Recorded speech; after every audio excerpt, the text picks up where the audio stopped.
last time I was there in 2021. Yeah, it's I been think years and years and years. that that new term Pittsburgh Airport. I've been lucky for most of my life dealing with TSA, but Pittsburgh for some reason they TSA.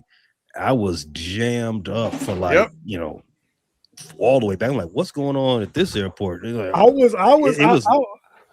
I was jammed up for B Dirt's wedding, the Myrtle Beach airport. It is much better now in Pittsburgh. That new terminal is a life changer, man. When were you at the airport in Qatar? Last June when I flew back from Tanzania. We flew into Qatar and we had a layover there for about 10 hours. And like I tell you, I could live there. Like I would sell my crib now and just move into the airport. That airport is amazing. Yeah, well, you was there well after me. I was there like 8 years ago. It was like 2016, matter of fact, because 2016. So 10 years ago now. Well, at the end of the year, it'd be 10 years. Oh no, fellas. What's that? I'm gonna be a lot like Tate when the Reds are playing. Why you say that? What's that got to do anything? What? The boys in blue made their way up to East Landfill, Michigan, taking on little brother. Number 3 versus number 7. Tips underway. Wait, Michigan is playing? Michigan's playing Michigan State. East Landfill. East Landfill, Michigan. Well, what you talking about? You gonna be like me? But staring up at my TV, not paying attention. Okay. Contest. What you guys talking about? You guys talk about football? I'm watching a basketball game. I'm watching Cincinnati Reds get beat by 7. I'm always engaged in a discussion, though, man. Let's go. That's a great impression. You are now about to witness the strength of street knowledge. What's up, homie? You can't handle the truth. Pay that man his money. Never say never, but never. Let's go.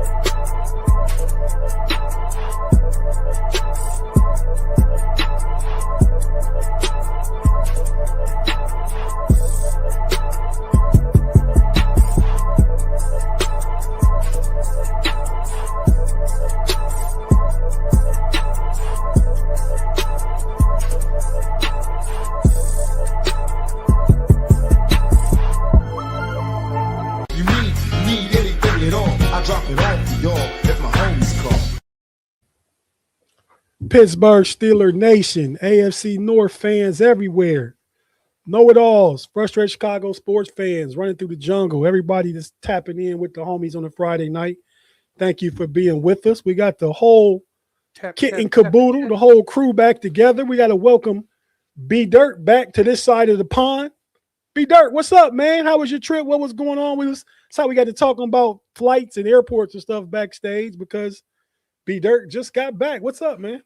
All right, so I'm going to start off with the negative. I wanted to do a video and send it to y'all with some predictions from last weekend. You did say I was in Milan. I thought, what a great backdrop. I was over here where they're set up for the Winter Olympics. They had the countdown. They had all that stuff. I'm going to tell you something. Italy's beautiful. The culture, the food, impeccable. I mean, you got stuff over there that's 1,000 years old. It's just, it's a different beast. I loved it. Wi-Fi, trash. Worse than Big G's house. I mean, just trash. Can't do anything with it. I don't know that fool. So, that was, there was no video. That's big trash. Let's go, man. That's terrible. But yeah, no, I couldn't do anything with it, so I wasn't able to do that. But yeah, life-changing experience. Got to see a lot of from the middle northern Italy, and already checking out plans for 2027 to do the South. Yeah, Afton said the wine. for sure, Afton. There was wine to be had. A little bit here. Actually, I wore a glass of wine. One of the waiters spilled on me. That wasn't as pleasurable, but drinking it was nice. I was gonna say I don't know if it's 2 or 3 fines or if we just one. You get one fine no matter how many violations you have while you talk while you're muted. I'm not sure how that works. You talking about me? Yeah, I'll let you. I wasn't saying anything. Oh, come on now. I saw it too. I'm the ref. Flag on the play. I saw. I really knew I was on mute. I wasn't trying to say anything to you guys. If I was, are you talking to your dogs? Thanks, Pay, for saying that you saw it too. Because Big G be like, man, I was watching your lips move. I mean, why is you watching my lips, Big G? You know what I mean? So that's happened a few times. But Pay, what's up with you, man? What's going on? Man, it's been a long week, man. I don't know if it's the weather making it longer, but yeah, I'm glad it's Friday. Oh, and I do want to apologize to everybody in the football community. I'm going to come clean. I'm one of the people that didn't vote for Bill Belichick to get in the Hall of Fame. Wow, we're going to get into that. That's one of the topics for the know-it-alls on Sunday. You didn't vote for him. Just real quick, your opinion. Why wouldn't you have voted for him? Well, I don't think he. When I think about Hall of Fame head coaches, I don't think about my Hall of Fame head coaches coming out of squeaky door Airbnbs, shirtless. That's at 7 a.m. That's not a Hall of Fame. It just doesn't scream Hall of Fame to me. See, and this is the opposite for me. That's why it does, because he is himself. He, as weird as it is, as strange as it seems, Bill Belichick's going to be Bill Belichick with the cutoffs, hoodie sleeves, and the hoodie and all that stuff. I mean, that's the stuff that makes him iconic. The stern look all the time, like he's never happy. I'll tell you this. Did you hoodie sleeves? Just hoodie sleeves. Just imagine how great Tom Brady would be if he had a Hall of Fame head coach. Wow. Youch. Wow. Brady is eligible. He'll get in before Brady, because Brady's not eligible yet. He won't be eligible next year. Look, man, I look at it this way. 2028. I've heard two, like, what I would see as fairly reasonable explanations. One would be that, some people may have used that vote on somebody that might be removed from the ballot soon to try to get some of these players that are close to coming off the ballot in, just figuring that enough people would also vote him in that it wouldn't matter. I can see that being a viable option. The other viable option is most of these guys that are doing this are in the media for the NFL, right? That's who votes.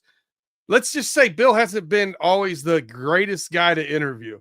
He just kind of been a little bit of an arse. So maybe he got that from that too. I don't know. It could be a little bit of both. We talked about this on the NFC North show on Wednesday. There's 50 people voting, and of the 50, you got to get 80%. So at least 11 people didn't vote for Bill.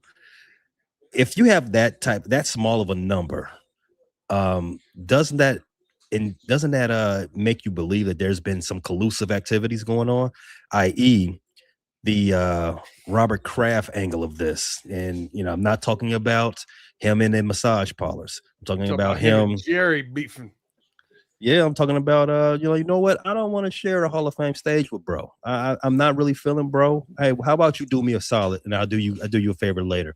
A little Hall of Fame reach around if you may. Oh, hey. Wow. Freaky Friday. Freaky Friday for the reach around. But no, man, I think it's just because of the negative pub and stuff, and that's the punishment, right? For the Spygate, for the deflated footballs and whatever else. I mean, that's just punishment. Not the only punishment. Not the only punishment. I hypothesized also on that same show that maybe, and I don't have my tinfoil hat near, but maybe Bill Belichick is being shadow punished for his involvement in the Flores scandal. That part too. Oh yeah. If that's the case, he's just an old guy like myself that's not good with technology. He picked up his phone and hit the wrong Brian. That's all. Oh shit. I meant to call Dable Flores. My bad. So yeah, that could have happened. And those in the power that be probably said, yeah, we're gonna get him for that dumb stuff. He calls us this lawsuit, all this negative outlash and stuff that went on those couple of years. So yeah, could be a thing. Pay. I never thought about that angle, but could be some validity to it. But fellas, from a football perspective, man, we got all new coaches, except B. Dirt's boy, the last man standing, the most tenured coach in the AFC North, one Zach Taylor, who I actually thought would be the first man out if it had went in the, in the right. I don't know, and not he should have been the first man out. Yeah, that's what I'm saying. But honestly, you see all the stuff going on everywhere around the world, here in this country too. We live in a bizarro world. So Bizarro. Zach Taylor, who we thought may have been the least, I don't want to say bad coach, but of the coaches that were in the AFC North at the end of the season, he would rank probably fourth of the four as far as coaching goes, right? And he's the guy that kept his job, and everybody else is gone. And hey, B. Dirt, you watch Michigan's nice though, man. They played Ohio State earlier this week. Yeah. Michigan and Michigan State, number 1 and number 2 defensive teams in the country right now. Michigan plays some. Hey, man, put I can vouch for MSU. I can vouch for MSU. MSU put a beating on my team. MSU's down 10-2. Yeah, Michigan got a whole bunch of guys. So enough for the basketball, but I just watched them play recently, and that dude, that's a brother, man, we got like a German name. You know what I'm talking about, B. Dirt? Mara? Michigan. You know about that German name, B. Dirt? I said it sounds like it's a German name. He's a black dude from New Jersey. I think he's from Lundenberg. Yes, that guy. Yeah. He transferred from UAB. He's a beast. Yeah. But yeah, man, so we're going to talk about the coaches and anything else these guys. The East-West Shrine Bowl played. Heard Cade Klubnik stood out as far as those practices and that stuff went over there. Tomorrow is the Senior Bowl. It's a receiver-rich draft this year as far as receivers go. I did a mock draft earlier this week on the know-it-alls. I got the Steelers taking 2 wide receivers in the first 3 picks. Check that out. Go to the Know-It-Alls YouTube channel. It's a short, only about 3 minutes long. Check that out. That is a record for the Know-It-Alls. That is a what? record. That is the earliest mock draft that you have ever done.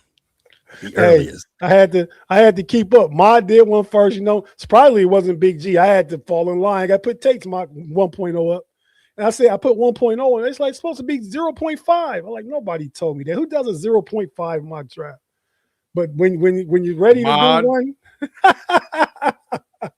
when you're ready to do one every week, or at least every other week, you start. Yeah. I guarantee you, if there was truth serum between those 2 brothers, 14 already done. At least. That's the over-under. I set it at 14. 14 mocks already completed. Between the 2 of them, yeah.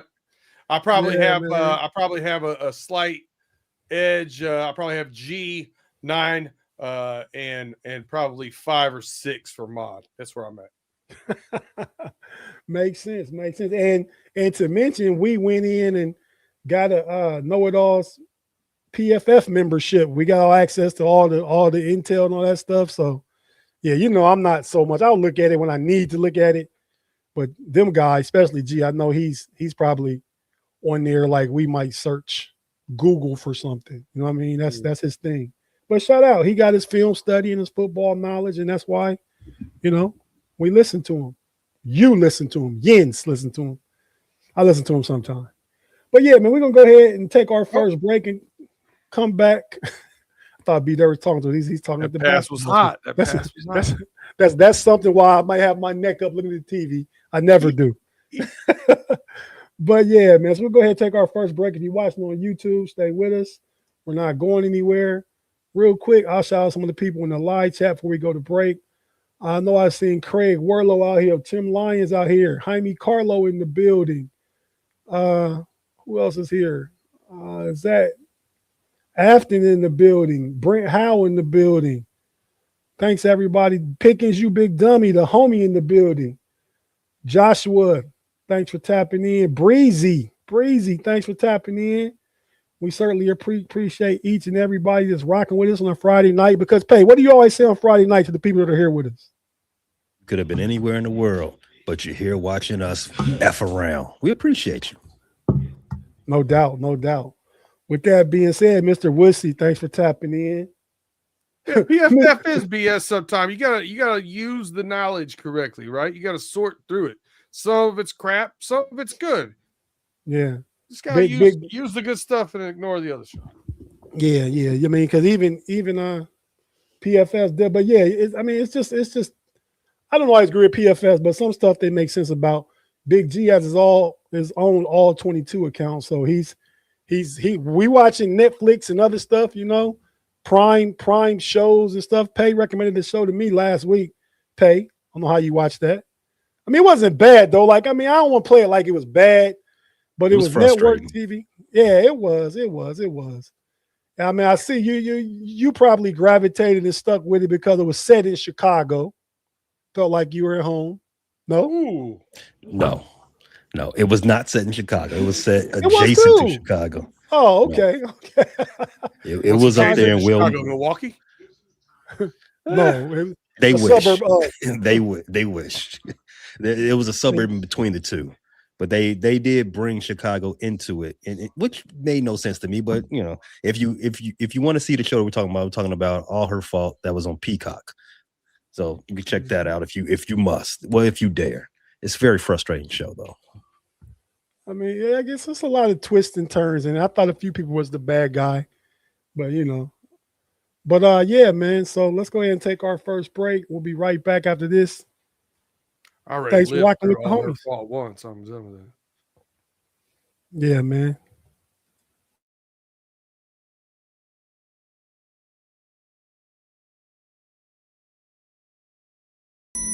They're here.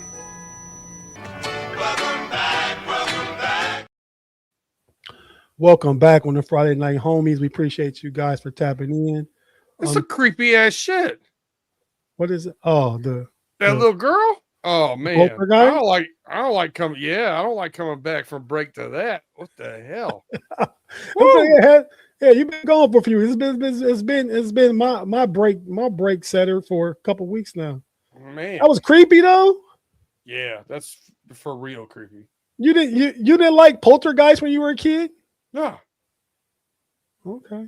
The creepiest. It's Friday, man. That's a part of Fridays. Go creep action. That part, and not the wraparound creep, the straight creep or a Jason creep show. But nah, fellas. So Pay, let's go to you first, man. Let's talk about the new hire in the AFC North. Baltimore hired. And we kind of talked about this last week, but now we know all the coaches in the North. Baltimore hired Jesse Minter, not Barry, right? We had that last week. Yeah, so what's the first week, the buzz around Baltimore and stuff like that? I mean, I think they're excited for the opposite reason Pittsburgh is not.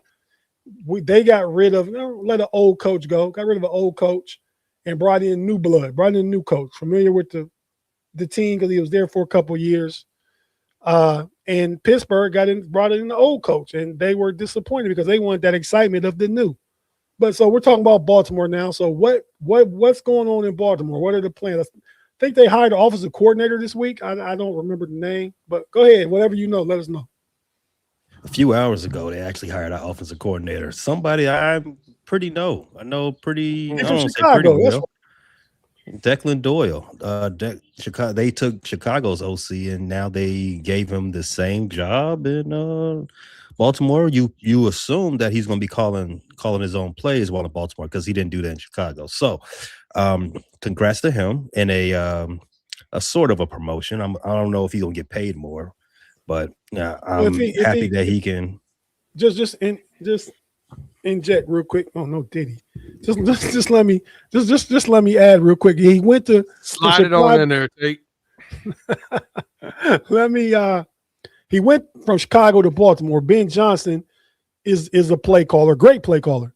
So he was kind of like the guy whoever Pittsburgh's going to hire because Mike McCarthy's a play caller. But even if it's for the same money, he gets his true opportunity to say, I did that. And he gets to work with the two-time MVP and with the offense. I mean, that's kind of a good place to go.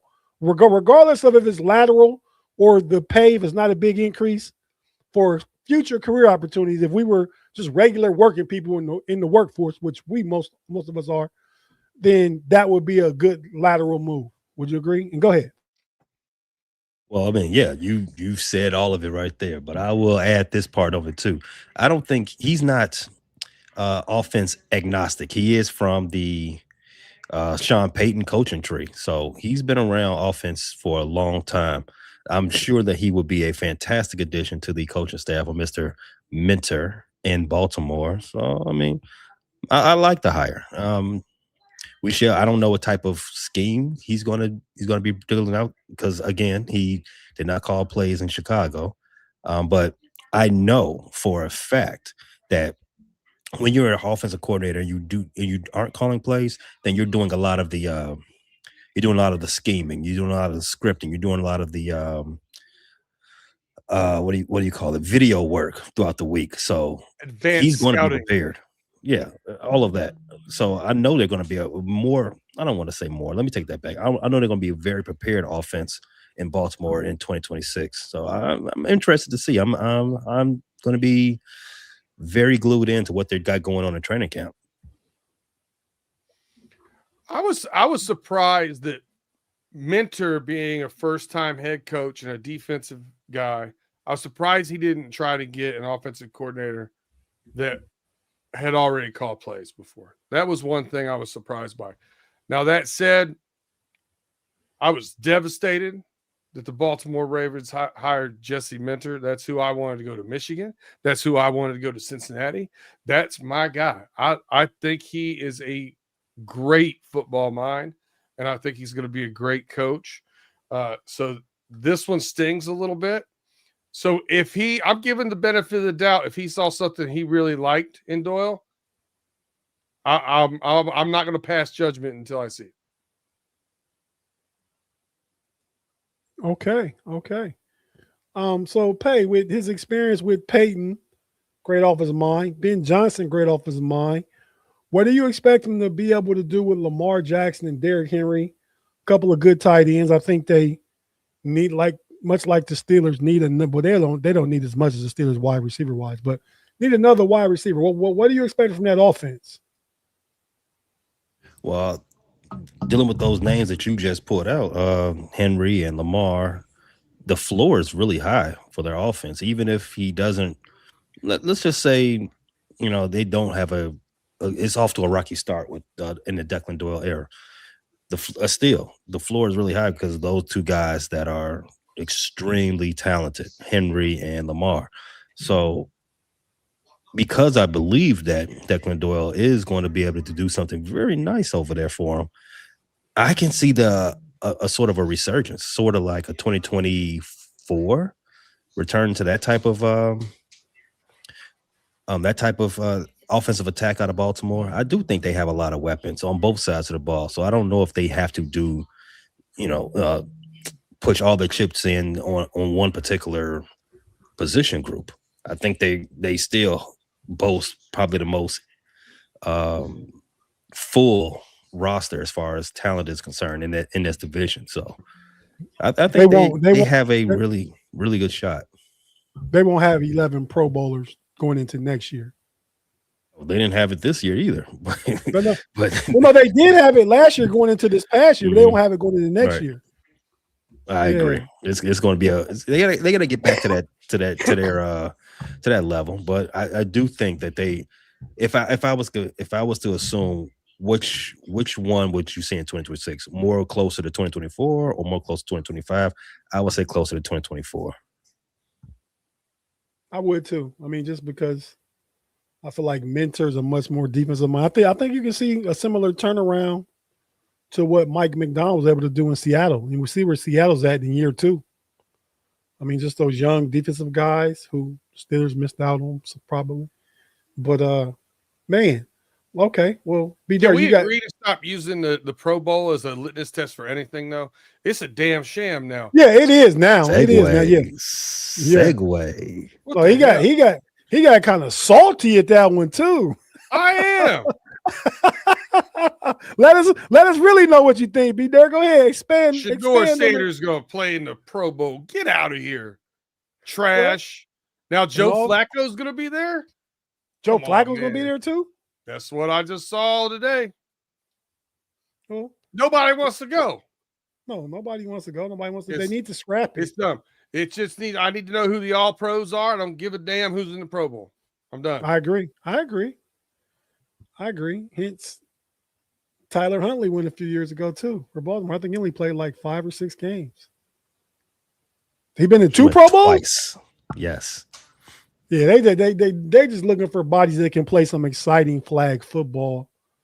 And Shador isn't that's flag football, right? Nobody's playing hard. He's a name. He's a brand. He'll bring some people. I get it.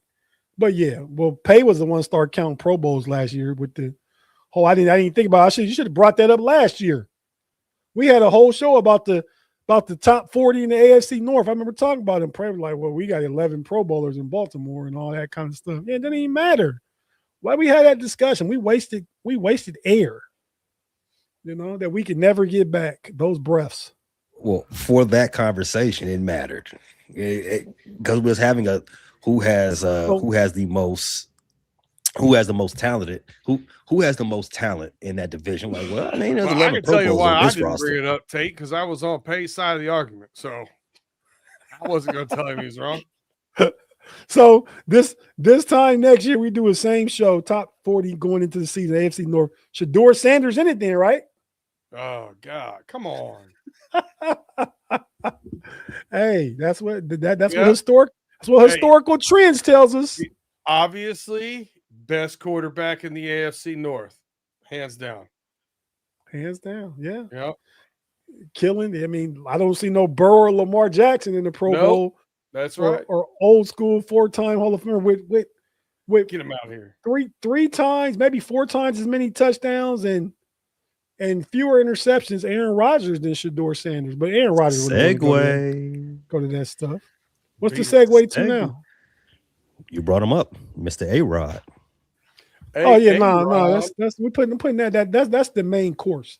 I want What? to talk about how the Browns pissed off their entire team and made their defensive coordinator walk out the building. So the Browns hire Todd Monken, who failed in Baltimore. For it was okay for a couple years, but last year Baltimore really underachieved offensively too. I don't know if he was the play caller. You didn't run Derrick Henry enough all season. I don't know. Lamar Jackson, I'm guessing, was probably injured, and you're wide receiver deficient outside of Zay Flowers. So I get that in Baltimore, but they hired that guy. Is he a quarterback guru? Is he going to get more out of Shador Sanders or Dylan Gabriel? I don't know. The guy they let walk out the building, so they hired Todd Monken, but up to the point, only Cleveland can do this stuff, right? Up to the point they allowed Jim Schwartz, who has been a head coach previously in Detroit. We know Detroit, outside of Matthew Stafford and Calvin Johnson at the time when he was there, was talent deficient. You know, they lost some games, but I think even he had like a 10-7. I think he was there 4 years and had 2 winning seasons, maybe one 8-8, one 10-6 or something like that. The first 2 seasons were losing. But, you know, he had coaching experience. He's a great defensive coordinator. The Browns defense was among the top up there with Seattle, Houston, and the Browns. You look at the defensive ranks. Myles Garrett was a big fan. Myles Garrett had his best season. That Cleveland defense was a beast. They led him to believe, is what I'm hearing, that he was going to be the choice. Then, like, last minute, the day of, they said, sorry, Jim, we're going to bring in Todd Monken to be the coach. And maybe he thought Todd Monken was in the building to be the offensive coordinator because they'll need one, right? So it's nothing. I'm at the facility and you bring Todd Monken in to talk to him. Jim Schwartz thinking he might be my offensive coordinator. Okay, they're talking offensive coordinators. You know, but then they dropped the bomb on Schwartz, hiring Monken. Word on the street is allegedly, and I believe a lot of it because I'm hearing it from different places in the Cleveland sphere. Jim Schwartz get mad, walks out, tells people bye, like I'm not coming back. He's under contract, but Myles Garrett is sad. Other players are like upset about the coaching choice. So what do you guys make of any of that mess? B. Dirk, pick whatever part of that you want to talk about. Man, it sounds like the most Cleveland Browns coaching carousel of all time. Way to F it up in more than one way. I didn't think it was possible, but they did it. They did it. Who knows, man? It wasn't. I would get it if you went and got like a proven coach or the hottest new guy off of the McVay tree or something along those lines. But you didn't. You got a guy that's knows the AFC North. I mean, that's about the best thing I can say about it. And now you lost the one side of you had a good thing going on one side of the ball. You've upset the apple cart with that. It's just the Cleveland Browns. You give them a second, they'll screw it up. Pay your thoughts on that whole. I mean, it even goes back to right, B. There. We talked about this when it happened. Whatever part of the season, I feel like it was when they unveiled their new uniforms, and the dude fell off the boat and all that stuff. Yeah, right? Yeah. Like, I mean, every time they get in the spotlight, they got a chance to do something different, impact making. They kind of like shit in their helmet every time. Pay, what are your thoughts on the whole drama in Cleveland, man? Jim Schwartz has never done anything as a head coach to make you believe that he should be get another shot as a head coach. Now, I get the fact that Cleveland probably did lead him on. You think he didn't deserve another chance? Doing what? I mean, so he took over an 0-16 team in 2008. In 2009, he took him over. 2011, he went 10-6 and took him to the playoffs in 3 years. That's a pretty good turnaround, Pay. And then he was fired, right? Correct. Right. So he did nothing. That's Detroit. And so, but you say he don't deserve another opportunity, though. No, what I said is he has done nothing to ensure that he gets another shot. He's no different from any of these other also rants out here. Now, I do understand that there was probably some mixed signals coming from Cleveland from Haslam, and I'm not going to cape up for Jimmy Haslam. He does a lot of things that are weird too. Can I ask you a question real quick? Who is he a better defensive coordinator than Robert Saleh is overall? I wouldn't. If I was to rank him, probably not. Okay. I like Saleh a little bit better too. Here's what I was going to say is, as a head coaching fit for the Cleveland Browns this season, what grade would you give Todd Monken and what grade would you give Jim Schwartz? I don't think that's the best way to look at this. I think if you want to hire an offensive coach, if you want to develop a certain young quarterback, that's the way that you will want to do that. Now, again, back to the Jimmy Haslam thing. A lot of people believe Jimmy Haslam is as meddling as Jerry Jones. Yeah. If you look at it from that perspective, and you also take in the fact that, let me not say fact, but you also believe the overstated rumors that Shador is his boy, wouldn't you understand the fact that they will hire an offensive head coach to groom Shador? Understand? Agree. That makes sense to me. Well, no, we're never going to agree with a lot of the things Cleveland does. However, when I heard that they were going to go in offensive direction after already struggling to sell the job to a whole bunch of other people, then it just makes sense. They're like, you know what? I like that guy over there. Come on over here. Jim Schwartz, thank you for your service. Now, you finally made me a believer kind of in your theory when you said like all the best candidates were turning that thing down, right? So your choices are between maybe you could give the guy, because he's never had any coaching experience, Shieldhouse, the job. He would have took it. Schwartz was there. He would have took it. And Monken didn't have many options either. It was either going to the Giants to work for Harbaugh, or I believe another team wanted him for offensive coordinator too. But those were his two options. I think I really think the Browns wanted what? McDonald, to be honest with you, Mike McDonald. But I don't think They missed that train this year. 2 years ago. McDaniel. I'm sorry, Mike McDaniel. Oh, McDaniel. Okay, okay. Mike McDaniel, because I think they really wanted him, and I think they probably had an opportunity to get him until they flew him up from Miami to Cleveland in January, and he was like, "I'm not moving from Miami to Cleveland. I'm going to go to San Diego or LA. Excuse me. I'll see you guys later." That could be a thing too, man. You guys are smoking tonight, not dope. Smoking with the good takes. So yeah, no, I mean, I can't say that I disagree with either one of you. I do think their choices were limited. It's what happens. Like, I mean, when you're a guy in high school, you want a prom date, like you know who you can ask and who you can't ask. I mean, everybody in high school wasn't as important as me. I could ask, had the pick of the litter. You know what I mean? So I don't know. But they it's like, you know, you've been there when you guys were younger, man, that late night at the club and, you know, the stuff is winding down and you want to hang out with somebody, right? That one you see like, man, but look what's here. And that's what the Browns had to do. Look what's here. And they just chose Monken and they made that one they had at home, the in-house. Because there was a thing called in-house back in the day. Like you out in the street, and you got your in-house. It's still a thing. Okay. So okay. You think they took the new 3 over the old 3 is what you're saying? Yeah, that's what it is. That's what it is. And she got mad and she left up out of there. Jim Swartz is the proverbial she in this analogy. But yeah, so I mean, you can't fault Jim Schwartz in that.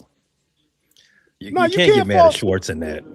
I mean, because even if they say like, "Hey, we want you to stay on as a defensive coordinator," like, I already interviewed to be the H white guy in charge. I can't do this. I can't do that. I'm sorry, it's a bad look. Yeah. H white guy. You got it. He caught it. Yeah. Did you just say that? Yeah. Okay. That is a playoff. HHIC. HNIC be there. Had Honky in charge. That's what I was saying. Oh, okay. We want to use derogatory terms. Oh, no problem. I can say it. It's good. It's Friday. You can say it. You can't say the other thing, no, B Dirt. Hell no. But yeah, man, shout out to the movie. If you remember 1987, Lean on Me, Morgan Freeman played Joe Clark in the movie. Made that famous. If it was a thing before that, I don't remember it, but yeah, he was the HN. Smoke crack, don't you? yeah. Talking to Steel. Hey, that dude, he wasn't stealing that movie, he was stealing juice. But he been in a lot of trouble, whoever the actor is, man. Like Mr. Woodside, I see a new shirt coming along, maybe a hat. Woo! From that? Yes, sir.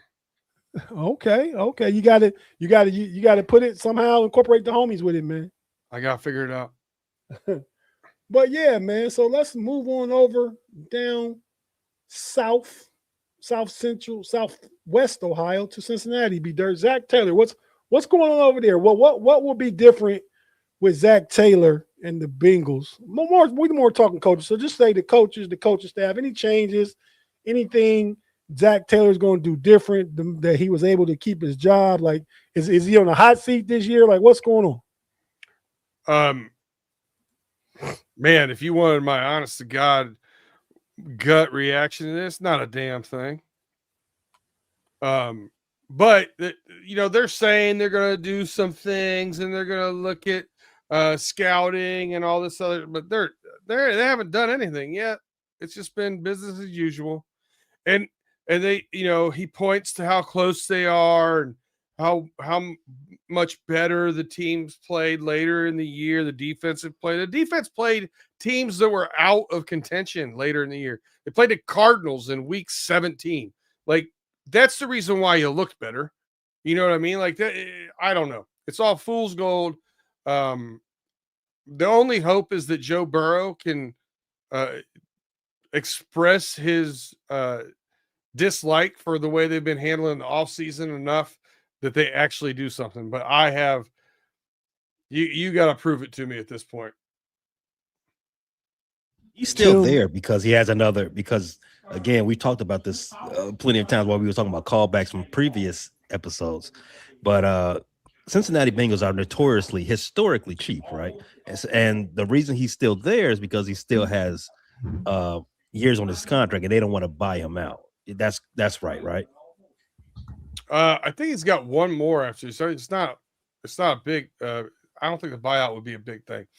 For a team that doesn't want to give you fresh jock straps, I think it will be a big thing. But look, so you hear those things, but then they pour a bunch of more money into their facilities. They pour a bunch more money into the locker rooms. You can say anything you want to about being cheap or this, that, and the other. The Cowboys have had a nomer of being cheap. The idea of being cheap, you have to spend 95%. Look it up, Pay. You have to spend 95% of your cap every year on the team. So outside of that, on the roster, not on the team, on the roster. On the roster, yes. They're doing these other things. There's other ways to cut corners. There is, and they have done some of those things here and there, but that hasn't been of recent years. The only thing I have an issue with, well, historically, we're on to a new leadership, right? Katie Blackburn taking over more from her father. So it's like, that's like me saying George Halas was historically great. That doesn't mean anything about the 90s and early 2000 Bears. He wasn't around. He was dead. Yeah. You know what I mean? He wasn't running the team. So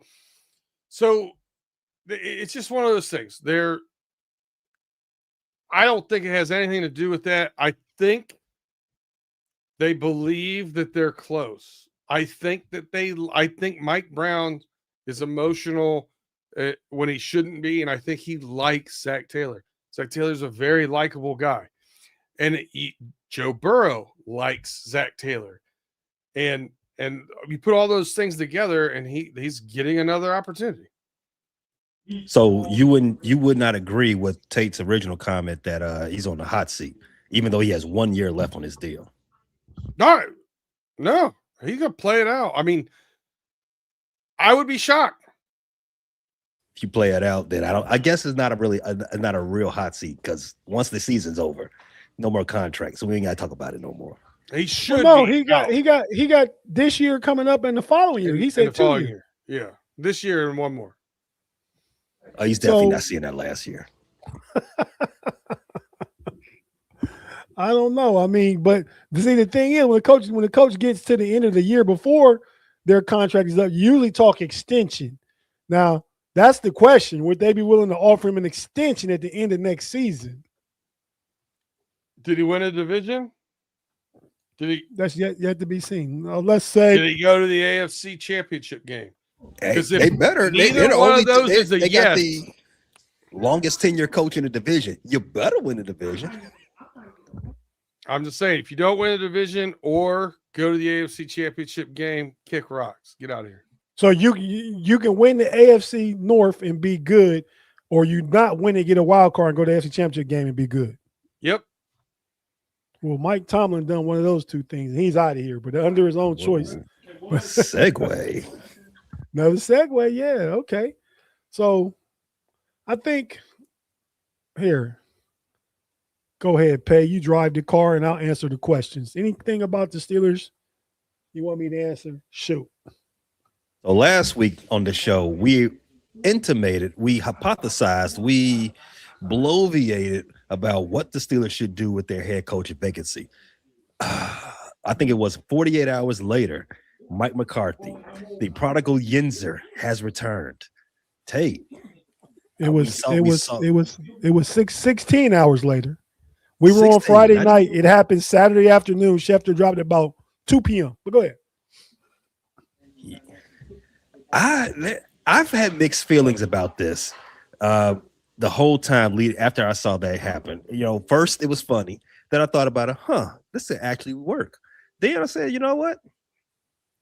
I don't know. I don't think I like. I think I dislike it again. So Tate, it's just me outside looking in. I saw your reaction. I saw what you said beforehand, before you got hired. What they should do. Why you don't want McCarthy? Now you got McCarthy. Where you at with it now? Well, like you, I had a range of emotions. I mean, when the news came out Saturday, I was GTFOH. Couldn't believe it. You know, me and Big G in the chat talking about that, and we jumped on, done our breaking news. You know, when everybody else was doing something too, talking about the hire. It's not the direction I wanted to go in. I think it's a disconnect between some of the fan base and some of the front office and leadership with the Pittsburgh Steelers. I think they think it's less of a bad word here, rebuild, than what it actually could be. I mean, I would have at least waited till the following Monday to be able to interview the Rams guys. But I think they felt like they saw enough with the virtual interviews. And McCarthy came in selling his Pittsburgh stuff and his quarterback guru-ness, which as much as a quarterback developer, I don't know. He's been privy to be around a lot of really, really good quarterbacks. So I think he knows some quarterback stuff. Did he make those great quarterbacks great? I don't know. You know what I mean? Dak Prescott had his best years under McCarthy. Aaron Rodgers had his best years under McCarthy, but he's Aaron Rodgers. A little bit of Brett Favre was in the room with Montana towards the end of his career. So he's been around some really, really good quarterback in his years. Now, so not a fan at first. Still not a fan, but willing to give it a go. Let's just say that's where I'm at now. Willing to give it a go. Press conference, you know, I'm not a believer in the crocodile tears. I think he's happy to be home in Pittsburgh. I think he's a Yinzer. I think he identifies. He grew up in the city. What is it? Greenfield, B-Dirt? Greenfield. I think he showed up with a bag full of capicola with eggs. That must be a Pittsburgh thing because I ain't. Oh, okay, It's his favorite Permane sandwich, cap with an egg. Okay. So, you know, I mean, he identifies. He knows the importance of Pittsburgh being good, better than relevant. He's a 70s baby growing up during the, because if he's 10 years older than me, then yeah, he grew up in it. Like I came along, and first Super Bowl I remember was, like I say, the last of four that I remember watching. I'm a fan, but if he's 10 years older than me, he grew up with all that stuff, so he knows what it's really about. He said, me and my family can finally fly our own true colors, that black and gold. So he said a lot of the right stuff. He's going to call the offensive plays. I think it's like Mike Tomlin again, far as resume, far as, you know, him being. So you changed out Mike for Mike. You changed out a defensive guy for an offensive guy. You changed out somebody that liked Aaron Rodgers and gave him a chance, and somebody else that's going to like Aaron Rodgers and give him a chance. So, you know, is it change just for the sake of change? I don't know. I mean, is the floor higher? It is offensively. I like what I do like is some of his hires he's brought along since he started naming some of the assistant staff and the coaches and stuff. I like Patrick Graham, defensive coordinator from the Raiders. Also worked for the Giants and Dolphins. I like him. I like some of the other people that he's bringing in. Like, I believe high level. I believe our coaching staff is better. And we got some positions. And I think the interview process kind of maybe let Art Rooney know, because not quite like the rap the Bengals get, but Pittsburgh gets a cheap rap too. You know what I mean? But I think he's expanded the staff. McCarthy's been able to hire a defensive pass game coordinator and a offensive pass game coordinator. Like, we're getting different people to help with the coaching staff that we hadn't had previously. So I think the interview process to Rooney and Omar Khan opened up their eyes to what's really going on all around the league. Like, we need this. So I think that was a benefit of this hiring process. Now, McCarthy specifically, you know, I'm on board with it because it is what it is. We just need more out the offense and let Patrick Graham do the defense. I don't know if our ceiling is higher. I think our floor stays the same, but who knows? Maybe with the defense really underperformed last year. The defense gets better. I expect the offense to be better. So maybe we get best case scenario, 9-10 wins. You know, right now, best case scenario is that, and avoid another losing season. But I mean, I don't know. It's just wait and see. But I'm on board with it now because I have to be, not because like, oh, I got any more excited. I was assuming that Pittsburgh is definitely going to lean into this long-awaited rebuild. Maybe not a full tear down, but it was right there in front of them. Oh no! But before I get to my next question, directed at you, B Dirt, the mayor of BS, Claude Bishop, $2. Tomlin to the Bengals and stop apologizing, Tate. I don't know what you apologize for, Tate, but shout out to Claude. Claude calls me a Tomlin apologist all the time. B Dirt, he's asking you, would you take Tomlin at the Bengals? Yes. Next question. Next question. How about this? I'd take all 3 coaches that were fired from the AFC North this year over Zach Taylor, without question. If that's not an endorsement for the hot seat, I don't know what is. But B Dirt, see Craig Werlow's comment here about the Steelers coaching? Says just moving deck chairs around on the Titanic. So who's playing the violins then? Woo! But B Dirt, you got boots on the ground over there in Pittsburgh. What's the Yinzers? What's the Steelers? What's the vibe about this hire going on for McCarthy? He's one of them. You talk about a roller coaster of emotions. Everybody hated the hire immediately. Oh, you got a guy now that can't win a playoff game the same as we just came from Tomlin. He's coached about the same amount of years. He has about the same percentage winning. He hasn't won a playoff game in the same 8-9 year. All those things happen. And then the guy cried at the press conference and talked about how much he loved Pittsburgh, and now everybody loves him. It's great. It's just, there's a lot of love going on now. Now there's some people in the media that are being critical of the hire still, thinking it wasn't the right move, but for the most part, you're starting to hear a lot more sentiment that they're rooting for him. Let's get it done because it literally, he said in an interview when he was coming here to play for the first time as a coach, or coming here to coach for the first time against the Steelers, that his favorite Primanti sandwich was a capicola and an egg, and I'll never forget it. Happens to be my brother-in-law's favorite order too. Who brought the gabagool? No gabagool in the Primanti's, brother. It is just straight cap, and it's cappy. It's not even capicola. It's not gabagool. It's just cap with an egg. I don't know. Maybe this is the black and yellow or black and gold is rubbing off on me because I've had the same roller coaster of emotions. I'm always been indifferent to Mike McCarthy. I remember when the Bears were in the coaching search last season and Mike McCarthy's name was out there. I'm like, if the Bears do that, then I guess he's an upgrade from Eberflus, but he ain't gonna get us where we need to because look at his track record, right? I mean, we're going to have a nice offense, so that's a plus for the Steelers. They've been leading an upgraded offense as of late, the last handful of years. He's probably going to have an 11-12 win season because that's been his hallmark. But what you do in the playoffs, I don't know. I mean, his last two, his only 2 head coaching stops, Green Bay, Dallas. Those are headlining teams that you expect to see in January. So I think his January failures are a little, I don't know, a little blown out of proportion. Basically, especially when you have all of the spotlight that Dallas brings on you, and you have all of that and you have that Hall of Fame.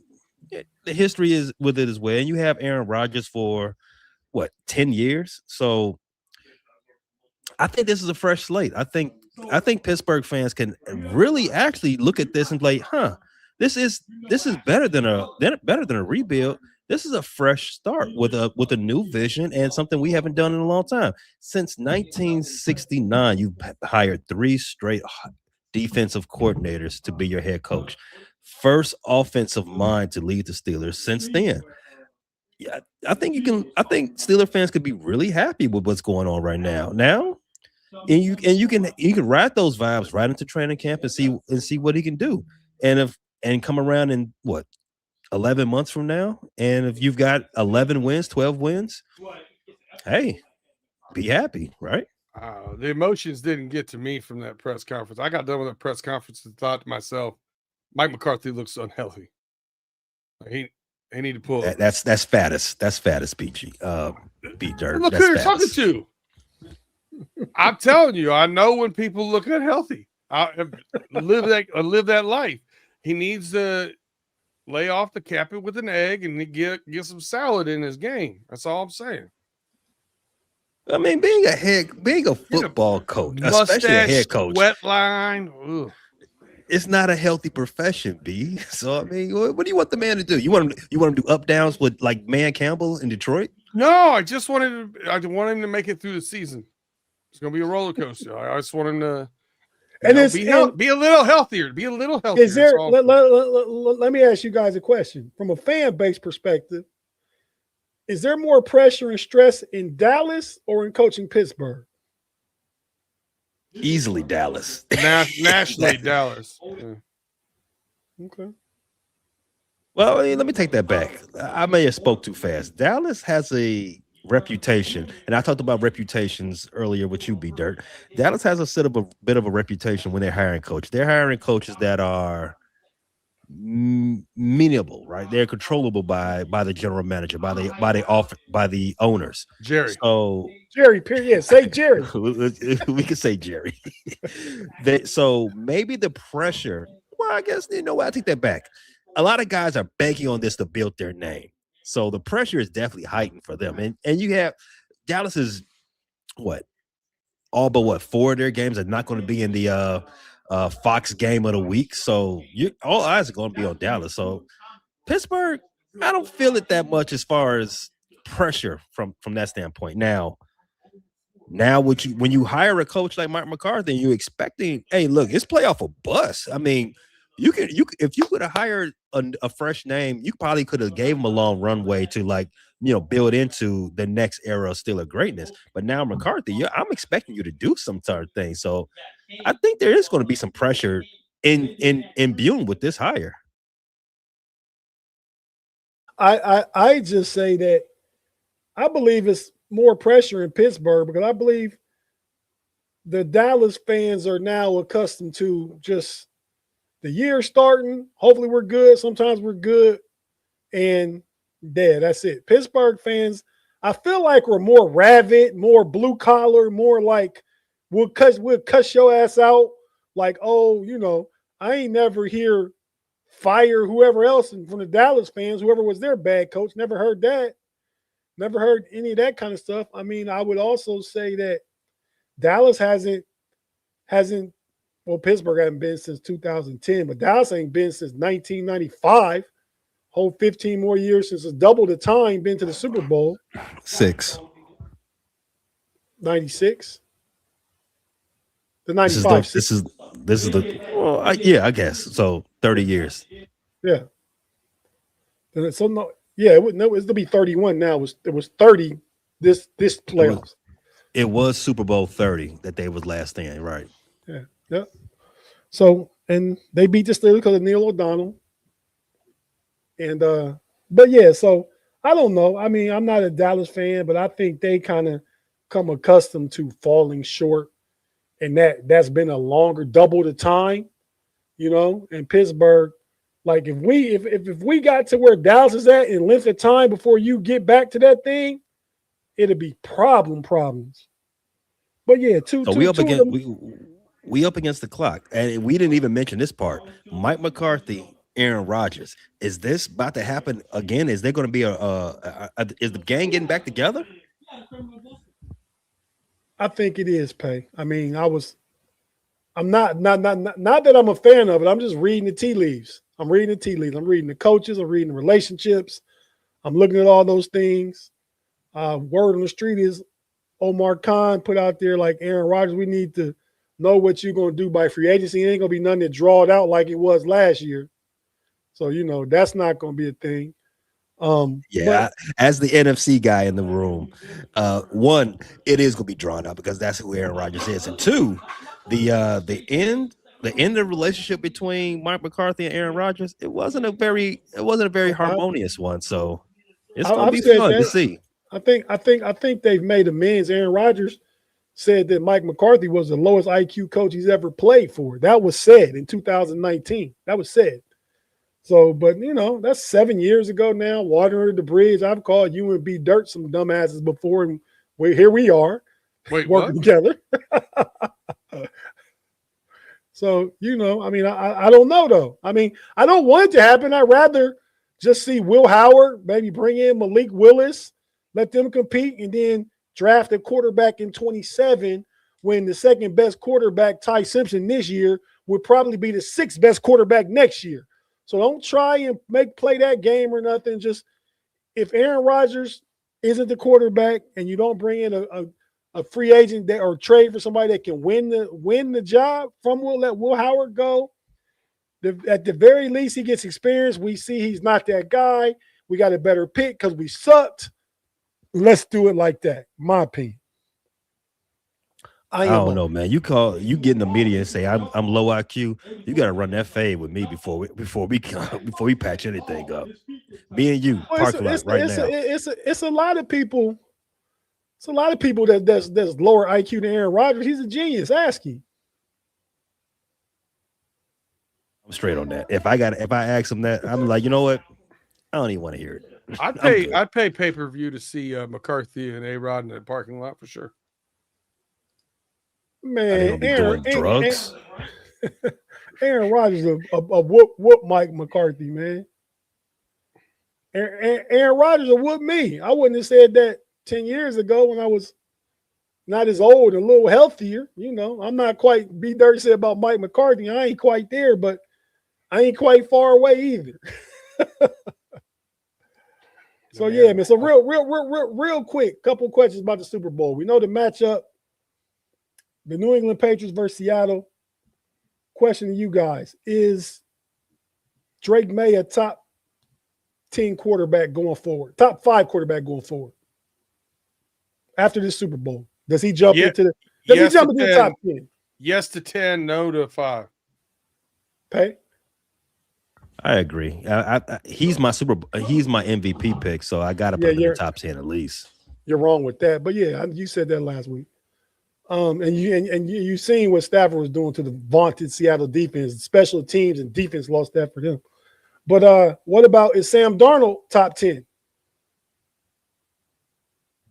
Oof. Can I push? You can let me know what you think. Like, why are you putting where you put him? Well, Sam Darnold's the first QB ever to have back-to-back 14 win seasons. So is that a product of Sam Darnold or the teams he played for? He's the quarterback. We usually laud the quarterback for stuff like that. So I don't want to switch up just because of Sam Darnold. He's had 4,000-yard passing. Tom Brady, the only other person to ever do it. He's up there with Tom Brady. Okay. Tom Brady won rings, so I'm not gonna do that. But Sam Darnold, he has quarterbacked some elite offenses the last 2 years. So top 10. If you say he's top, if someone told me he was top 10, I don't think I will argue too much about it. I have to think about the names he's getting in front of. But as of right now, anybody that he's jumping in front of, they got to prove it. But skill wise, it'll be hard to say he's over guys like Dak or over guys like I don't know who are some other French top 10 guys. Baker, Love. Is he Williams? Is he better than Jalen Hurts? Jalen Hurts? He's not better than Caleb Williams. Is he better than Jalen Hurts? Skill wise, I would say they're about the same. Okay. All right. And are these the best two teams in both conferences? I know they made the Super Bowl. B Dirt, you said last week the Super Bowl was going to be the Rams between the Seahawks. So is that telling us that New England doesn't have a chance? And we'll make our predictions next week. But you can tell if you think they have a chance or not. Then you can make your blowout prediction next week if you think they don't. I mean, everybody's always got a chance. Football's a strange game. Ball bounces in weird ways. People get injured early in the game. There's a chance. But the answer is no. Thanks for that direct answer. Pay, what are your thoughts? Vrabel got a bunch of rings off the back of Bill Belichick, so I think he knows how to win a Super Bowl game that he ain't got no business winning. Shout out to the what was that 2001 Super Bowl? Vrabel has rings off the back of the guy that don't deserve to be in the Hall of Fame. Off that guy, not the GOAT quarterback. Off the back of the guy, the coach that don't deserve to be in the Hall of Fame. That what we're saying? So you saying Vrabel got people spying on the Seahawks, stealing signs like D Dirt Boy. I'm just saying he knows what you got to do to win a Super Bowl that you ain't got no business being in. Okay, I think that Patriots team had no business beating the greatest show on turf. I'm just saying. They did win that one too. That was the first one, wasn't it? That was the first one. Yeah. All right, fellas. Well, I got 10 I put in front of either one of these quarterbacks playing. You got what? I got 10. I got 10 in front of these guys. I got Allen, Mahomes, Burrow, Jackson, Herbert, Stafford, Love, Purdy, Dak Prescott, and Caleb Williams. I would put 10th above both of these quarterbacks. I'm okay with that list. Yeah, I don't disagree, but then I start arguing Drake May, Trevor Lawrence, and Sam Darnold in that next tier right there. There's 3 or 4 that are real close. So we're just jumping off the rookie season that Jaden Daniels have. They all jump above CJ Stroud and all those guys. Yeah, so in CJ Stroud and Jaden Daniels, I need to see at least 2 years of it. Anybody can have one really good year. I need to see Drake May, one good year. True, and that's the reason why I don't have him in the top 10. So I got him in that next grouping.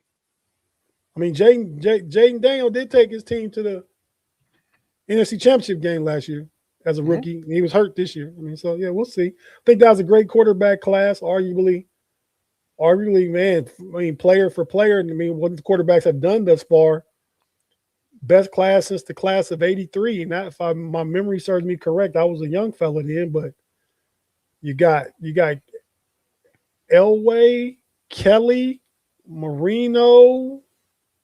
How about we don't skip over the class of 2018 first? Then tell me, come on, who is it?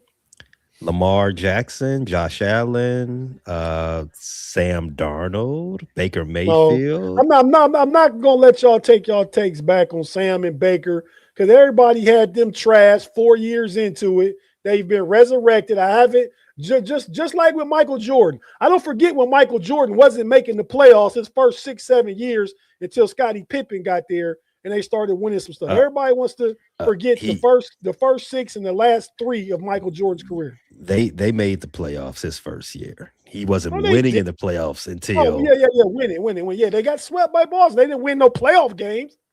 They didn't win in the playoff series until 80. They didn't win a game. 3 years. A game. Forget series. No, a game. You go back to your research, Chicago homie.